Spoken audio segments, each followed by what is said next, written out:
force gives life to this Frankenstein monster. And what happened when it got up? It started tearing up the village.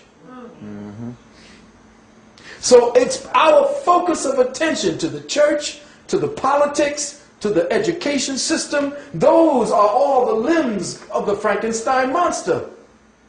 The more we give our children over to that, the more energy we give to the Frankenstein monster, and then we turn around and wonder what's happening to our village. Because the children you send into that beast, into that laboratory they call the classroom, comes back as the Frankenstein monster. That's not your child anymore. It's being genetically changed, altered in consciousness. So the monster lives. And the redundancy continues. And you get another a newspaper where another brother is shot. Another sister is raped. Another child is abandoned. How much longer is this thing going to go on? As long as we continue to think in redundancy, this has continued to happen. And we have now become addicted to our own comfort. Miserable as we are, we're still addicted to this semi-comfort that we call reality. If you want to truly change, you have to suffer. Period. If you pull away your electricity and say, I'm not using electricity anymore. If you say, I'm not going down to the Piggly Wiggly, or I'm not going down to the A&S, I'm not going down to any of these things that feed this Frankenstein. You watch this thing come crumbling down like a house of cards. But you got to remember that your Negro preacher, your Negro politician, your Negro educator is there constantly wanting to go and pay homage to the monster, because that's who he's plugged into. I didn't care that Sharpton was speaking at some Democratic National Convention. That ain't going to change Harlem. No. Harlem is dying. Yes. Rango gave that away. Yes, he did. That's your other Negro politician. They're there to serve the illusion, to serve Dr. Frankenstein. And it's your DNA that's being perverted every day by the way that they're putting their foods. They're converting the foods and perverting the foods, and you go in there and eating anything and everything that comes into your community. Correct. And eating is a form of communication. Know that. I spoke about that in my nanogenetic mind control. That when you change the genetics of the food, you teach the genetics of the human being. Because when the human being consumes that food, it begins to pervert the genetics.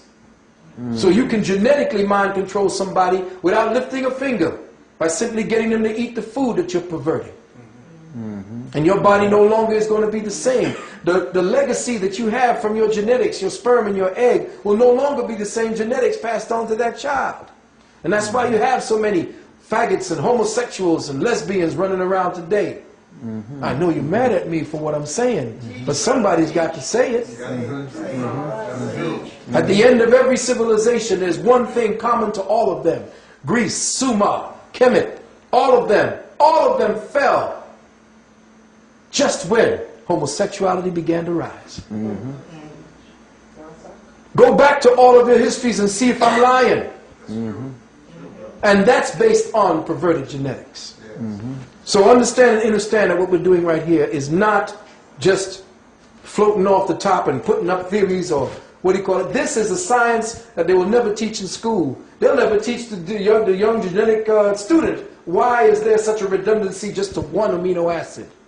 Because the redundancy is the effort of the body to find an escape route out of the present condition that it's in. Maybe this combination might do it. No, you did something here to stop this from converting out of or evolving out of. So then they created this one, and then this one. All of it indications of the body trying to find a way out of it, because as a byproduct of life, it is in motion constantly. You stop it with emotion. The one thing about science that they teach you is that science and life and all that lives, all that is science, is about movement and motion. And when you stop motion, you stop life. The motion is also seen in your thinking process. Thought creates motion, because every time you think, you create an atom. Every time you think, you create an atom. See, they don't give you that in school, because as a child of the Creator, it means that you are a creator. And as a creator, the first thing created, as you will see by that genius, Dr. Oyibo, was the atum. The one thing. The one thing represented as the all. So if you are the one thing in the many, then the one thing is within you, and every time you express, you will always express the one thing. The illusion is that it's many, but it's not. It's the one thing that begins to take on the personality of the many. You see, so this is, just by studying it, redundancy, if you do not know why there are so many different variations just to make up one amino acid. It is said that the light code frequencies of the star cluster constellation, now listen carefully, here's a little something for them to go run and tell. In the book called Enoch, the Book of Enoch, which was written by this white man named J.J. Hurtak, with financing from the Rockefeller Foundation. This book I read about 10, 15 years ago. Powerful book, but none of my brothers and sisters could understand it. I didn't even understand it, but I kept reading it. And there were some things in there that I know they know what's going on. They've studied our information. He says he got it from Enoch, which gave him, white folks got this thing where they want to pretend that they didn't get it from us, so they got it from some spirit that gave it to them. That's that New Age bullshit. They like to tell you somebody else told them, well, who was it? Oh, it was a spirit that talked to me at night, and Enoch said. Well, hell, Enoch was black. So you can't get away from that.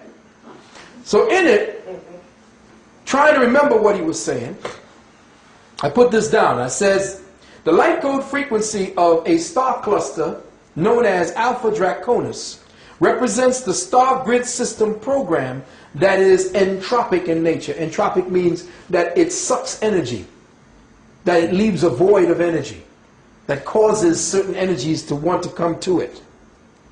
But it's entropic, it sucks the life force out of you. Like, sometimes you get close to certain Caucasians, if you're around too much, you wonder why you're feeling tired. Or when you're around certain people, not just Caucasians, because there's a bunch of Negroes out there that be sucking your life force too. But there is a vampiric energy that creates an entropic feeling in you because you're feeding something that they lack. See what I'm saying? So there is right now a huge entropic energy called Alpha Draconis. And now the ancestors spoke deeply about this because they spoke about being devoured by the dragon. Alpha Draconis. Okay? But that Alpha Draconis essentially is a star constellation that sucks consciousness. Okay? That's how it feeds.